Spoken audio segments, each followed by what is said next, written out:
નમસ્કાર મિત્રો, વિડીયોમાં તમારું સ્વાગત છે। મેહુલ પોગરાને જેલમાં નાખવામાં આવ્યા, મેહુલ પોગરાને મારવામાં આવ્યા। મેહુલ પોગરા કોણ છે અને કેમ આવા લોકો કેમ આટલું બધું સપોર્ટ કરી રહ્યા છે?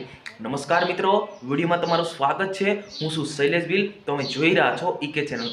મિત્રો, આપણે વાત કરવાના છે એડવોકેટ મેહુલ પોગરા વિશે, એટલે વિડીયોને બિલકુલ સ્કીપ ના કરતા 2 મિનિટ કાઢીને તમે ખાલી આ વિડીયો જોજો, કેમ કે આ વિડીયોની અંદર તમને ઘણું બધું જાણવા પણ મળશે અને શીખવા પણ મળશે અને તમે ભવિષ્યની અંદર આ કામ કરી શકો છો। આ કામ કરવા જરૂરી છે કે જનતાઓ માટે જે મેહુલ પોગરા છે એ ખૂબ અવાજ ઉઠાવે છે। એક બાજુ જોવા જઈએ તો ડેડિયાપાડાના ધારાસભ્ય ચેતરભાઈ વસાવા જનતાઓ માટે, વિદ્યાર્થીઓ માટે કોઈ પણ પ્રકારના પ્રશ્નો હોય તો એ અવાજ ઉઠાવતા હોય, એ જ રીતના એડવોકેટ મેહુલ પોગરા પોલીસ સામે હોય કે કોઈ પણ પ્રકારના જે પ્રશ્નો હોય એ પ્રશ્નોના જવાબ એ મેહુલ પોગરા ઉઠાવતા હોય છે। એના કારણે મેહુલ પોગરા ખૂબ ફેમસ છે, સમાજ માટે કે જનતાઓ માટે કે અન્ય નાગરિકો માટે ખૂબ સારું કામ કરે છે। તો મિત્રો, ઘટના એવી બની હતી કે મેહુલ પોગરાને જાન લેવા હુમલો થયો। આજ મેહુલ એડવોકેટ વકીલ છે, છતાં એમના પર આવા હુમલા થતા હોય તો આમ સામાન્ય નાગરિક માણસ માટે તો કંઈ જ ના કહેવાય। જ્યાં મિત્રો, વિડીયોને છેલ્લે સુધી જોજો। જેમ કહેવાય છે કે 2 દિવસ પહેલા બનેલી સુરતમાં ઘટના છે આ, કે એક પીએસઆઈ દ્વારા મેહુલ પોગરા પર ગાડી સડાવવાની કોશિશ કરી। કેમ આ આમ જનતા પર ગાડીઓ સડાવીને એમને મારી નાખવાના ધંધા છે? શું છે સમગ્ર મામલો? તો મિત્રો, આપણે જાણી લઈએ। મેહુલ પોગરા એક એડવોકેટ વકીલ છે અને કાયદાના હિસાબથી ચાલતા હોય છે। જ્યાં ખોટું કામ ચાલતું હોય ત્યાં એમને બિલકુલ ખોટું ચલાવતા નથી। એવા મેહુલભાઈ પોગરા અને સમાજ અને નાગરિકો માટે ખૂબ સારા કાર્ય કરી રહ્યા છે। એટલા જ માટે ખૂબ લોકો એમને પ્રેમ આપે છે અને ખૂબ લોકો એમને સપોર્ટ આપે છે। જ્યાં આગળ જે સુરતમાં ઘટના બની હતી ત્યાં આગળ પબ્લિક એટલી હતી કે મેહુલ પોગરાને ખૂબ સપોર્ટ કરી રહી હતી।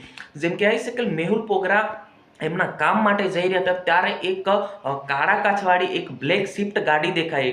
સ્વિફ્ટ ગાડી દેખાતાની સાથે મેહુલભાઈ પોગરા નીચે ઉતર્યા હતા પોતાની ગાડીમાંથી।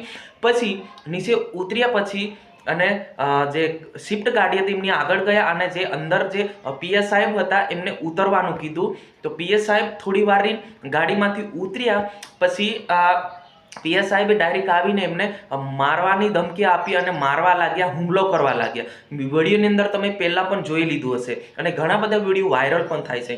મિત્રો, આ ઈકે ચેનલ કોઈ પણ પ્રકારની વિરુદ્ધ કરતી નથી, આપણે જાણવાનું આપણું કામ છે। મિત્રો, આવા કિસ્સા વારે ઘરે બને છે। મેહુલ પોગરા પર આ બીજો હુમલો છે। તો મિત્રો, આવો હુમલો થવું જોઈએ કે આવું ભ્રષ્ટાચાર થઈ રહ્યું છે એ થવું જોઈએ કે ના થવું જોઈએ એ તમે કોમેન્ટ બોક્સમાં જરૂર જણાવજો। મિત્રો, તો મેહુલ પોગરાને હુમલો કરવામાં આવ્યો અને એવું પણ કહેવામાં આવે છે કે આ પ્લાન છે એ પહેલાંથી જ બનાવીને આવ્યા હતા અને જે આ પીએસ સાહેબ છે એ ઓલરેડી 2 વખત સસ્પેન્ડ પણ થઈ ચૂક્યા છે એવું પણ કહેવામાં આવે છે। જ્યાં મિત્રો, આમની જે પોસ્ટી હજુ સુધી આ ઈકે ચેનલ કરતું નથી, પરંતુ આજે વિડીયોની મદદથી કહેવામાં આવે છે કે જે પીએસ સાહેબ છે એમને 2 વખત ઓલરેડી સસ્પેન્ડ કરી દેવામાં આવ્યા છે એવું પણ લોકો કહી રહ્યા છે। મિત્રો, આ જે વારે ઘરે આ કિસ્સાઓ બને છે, એક બાજુ ચેતરભાઈ વસાવાને લોકો ખૂબ સપોર્ટ કરી રહ્યા છે અને એક બાજુ મેહુલ પોગરા જેવા કાયદાસર એડવોકેટ વકીલને પણ ખૂબ સપોર્ટ મળી રહ્યો છે। મિત્રો, આપણા દેશની અંદર, આપણા ગુજરાતની અંદર, આપણા ગામડા ગલીની અંદર આવા